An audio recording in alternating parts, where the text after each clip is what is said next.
Welcome everyone to the global premiere of the Audi Q9. Yeah, this SUV truly redefines luxury performance. For 10 years, they watched.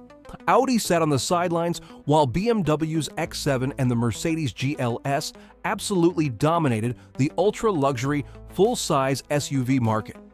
They let their rivals feast on the highest profit margins in the industry, relying on the Q7 and the sportier Q8 to hold the line. But the sleeping giant of Ingolstadt has finally awoken. The rumors are over. The camouflage is off. This is not just a bigger Q7. This is a statement of absolute intent. It is the biggest, most luxurious, and potentially most powerful SUV Audi has ever created. Welcome back to New Car Insider. Today, we are breaking down the machine built to crush the competition. This is everything you need to know about the monumental Audi Q9. Let's start with the sheer presence of this thing. Just look at it. The images we are seeing here, especially in this incredible Java green metallic paint, which is usually reserved for Audi's RS performance models, tells us immediately that Audi isn't positioning this as just a boring family hauler. This is aggression mixed with absolute luxury. For years, the criticism was that Audi's SUV lineup looked like Russian nesting dolls. The Q3 looked like a small Q5, which looked like a small Q7. The Q8 broke that mold, and the Q9 is taking that aggressive, coupe-like crossover DNA and stretching it over a massive three-row frame. The rear view is dominating the conversation right now. We have this incredible, full-width LED light bar that is becoming an Audi signature, but look closer. We have the illuminated Four Rings logo right in the center, glowing white. This is a feature that's just becoming legal in certain markets, and Audi is diving in head first. Below that, the Q9 badge is also illuminated. It's theatrical. It's designed to make sure that when you blow past a Range Rover on the Autobahn at night, they know exactly what just happened. We also have to talk about that lower rear valance. It's hugely aggressive for a standard model, featuring what look like massive functional exhaust tips integrated into a diffuser element. This is crucial info. It tells us that despite Audi's massive push toward electrification with their e-tron branding, the Q9 is still relying on internal combustion firepower. It has to. To move a vehicle of this size with the authority buyers expect in this segment, you need serious hardware. And that brings us to the elephant in the room: positioning. Why does the Q9 exist? If you currently own an Audi Q7, it's a fantastic car. It drives smaller than it is, it's practical, and it's well made. But the third row is for children only, and it lacks that ultimate waftability and imposing road presence you get in a Mercedes GLS or a Range Rover. The Q8, on the other hand, has the style and presence, but it slashes practicality with that sloping roofline. The Q9 is the have your cake and eat it too solution. It is targeting the buyer who wants the space of an Escalade, but the driving dynamics of a Porsche Cayenne. It has to be massive. We are talking considerably longer than 5 meters to accommodate adults comfortably in all 3 rows, while still leaving room for luggage. While we don't have the official interior reveal yet, as an insider, I can tell you exactly what Audi needs to deliver to compete at this level. The current Q7 and Q8 interiors are aging slightly with their triple-screen setup in glossy black plastic. The Q9 must introduce the next generation of Audi's Michauen Tutu. Expect a massive, curved OLED display spanning 2/3 of the dashboard, similar to what we are seeing in the new Q6 e-tron prototypes, but scaled up for a flagship.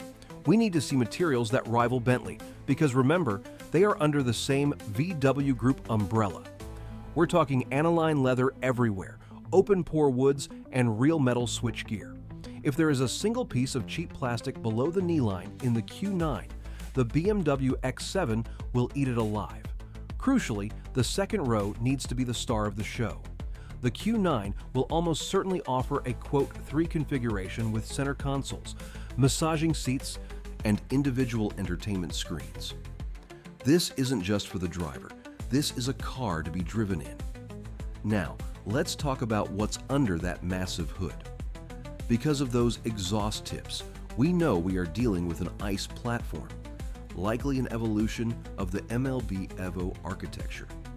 The base model, if you can call a six-figure SUV base, will likely use a high-output version of Audi's 3.0-liter turbocharged V6 with a potent mild hybrid assist, pushing around 400 horsepower. But that's just the appetizer.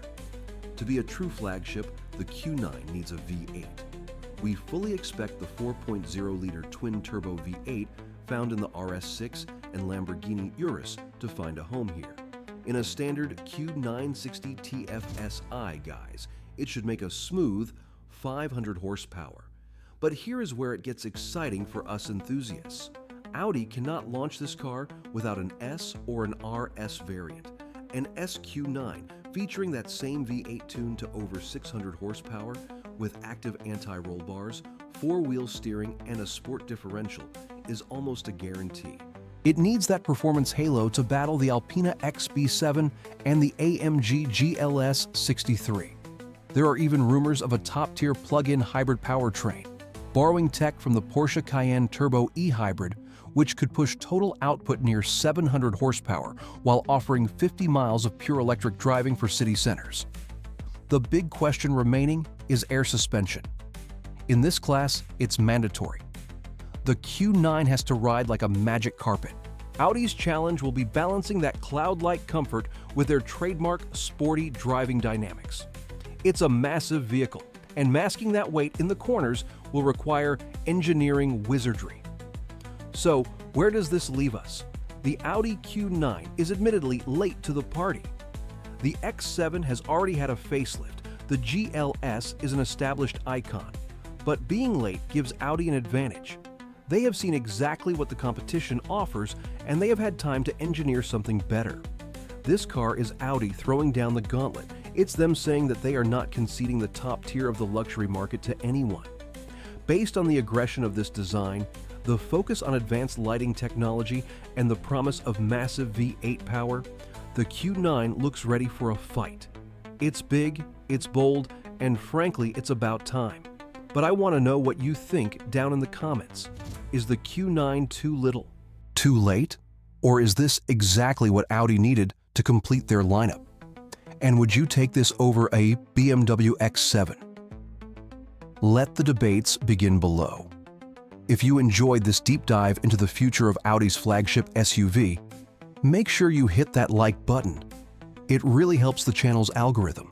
And subscribe to New Car Insider so you are the first to know when the official specs drop. Thanks for watching, and I'll see you in the next one.